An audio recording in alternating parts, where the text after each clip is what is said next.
Astăzi vă prezint o rețetă de gogoșari în oțet pentru iarnă.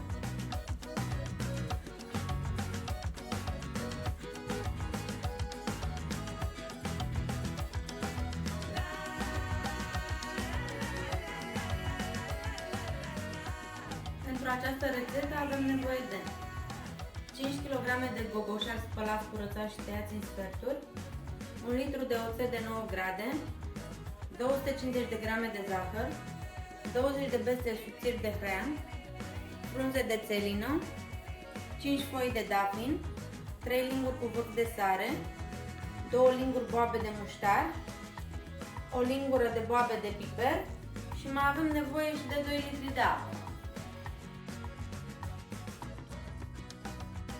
Punem borcanele spălate în cuptorul rece, setăm temperatura la 150 de grade și le lăsăm pentru 40 de minute la sterilizat. Am pus cei 2 litri de apă la fiert, peste care adăugăm oțetul, zahărul,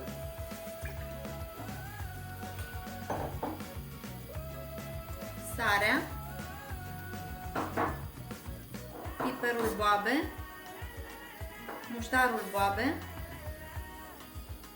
și frunzele de dafin. Amestecăm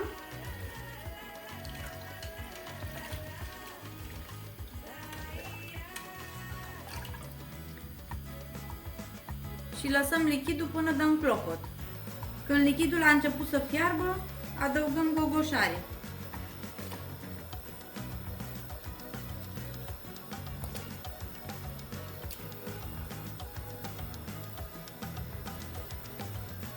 Nu-i adăugăm pe toți odată, o să-i opărim în tranșe.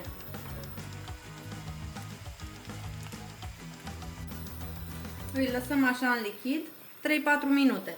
Nu-i lăsăm mai mult pentru că se vor înmuia prea tare. Oala cu lichid trebuie să fie la foc mare. După 4 minute scoatem gogoșarii.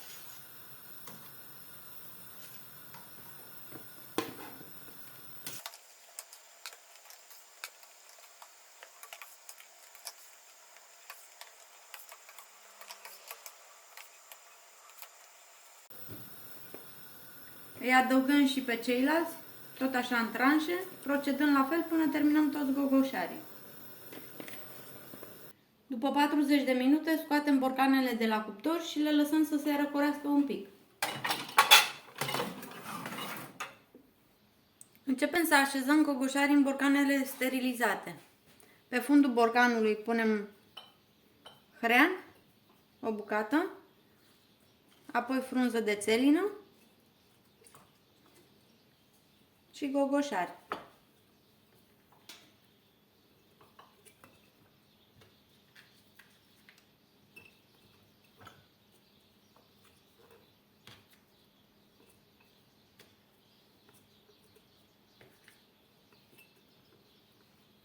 Umplem borcanul, dar nu apăsăm prea tare.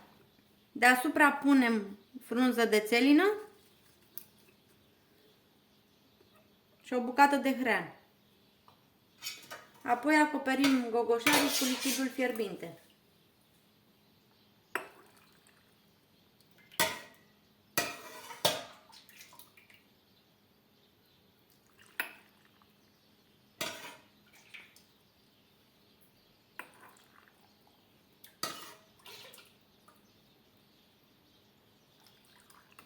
Luăm lichid cu tot cu boabe de muștar și de piper.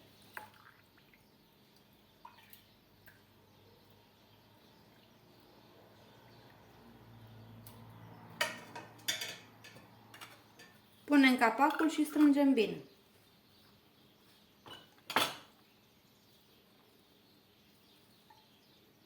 Procedăm la fel și cu celelalte borcane.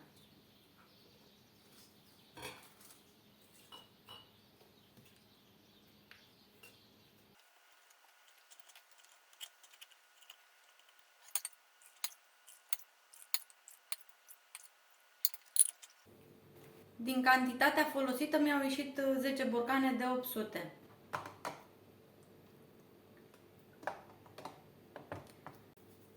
Acum acoperim borcanele cu pături și le lăsăm să se răcească lent până a doua zi. Apoi le putem depozita în cămară și le putem servi cam după 2 săptămâni.